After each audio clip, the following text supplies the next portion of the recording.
I was married at the age of 16. I was able to leave my child marriage, but my sister Banaz had her life stolen by so-called honor killing. It all started with a shared traumatic experience. We found ourselves in child marriage that neither of us chose or wanted.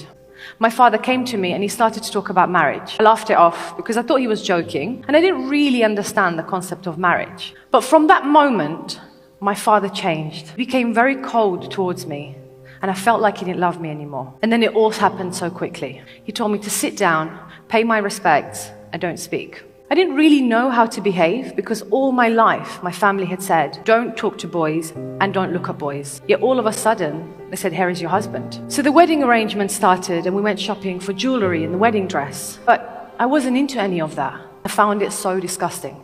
Next came the registry office and I prayed inside that the registrar would notice that I was a 16-year-old. But the ceremony went ahead as normal. I was told to pack my things. As I started packing, on that same day, a family friend came to me and she told me that a white bedsheet would be placed in my things and that I must return it to my family. I had no idea what she was talking about, but I nodded respectfully and said yes.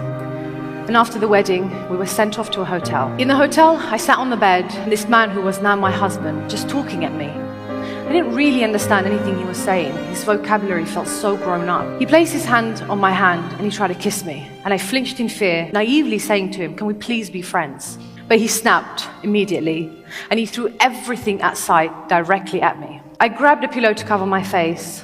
He cursed at me, closed the door and left the room. That night, I locked myself in the bathroom, still in my wedding dress, and it would be the first time I started to self-harm. The pain took me away from the miserable reality I was facing. He came back in the early hours of the morning, and he didn't notice my cuts. He had other priorities. We got in the car and he drove me back to my parents, and he said to them, we're still not husband and wife. There is something wrong with her. My mother was horrified. She said, the community will think you're not a virgin. I didn't understand any of the language and the conversation that was happening around me. I just sat there, desperate for my parents to see me. I just wanted them to help me. But it breaks my heart to say that in that moment, my mother explained to me what the white sheet was for, and I was sent away with my husband. About 6 days later, I returned the white sheet to my mother, and I felt a part of me dying. A few months later, when I was helping my mother cook, I noticed that the smell of cooking made me really sick. And she suggested that I might be pregnant. I was confused. How could I be pregnant? I didn't even know how pregnancy happened. And going up in a jean size and throwing up every morning hadn't even registered to me. I was living in a complete daze. But I went to the GP and I had a pregnancy test and it was confirmed that I was pregnant.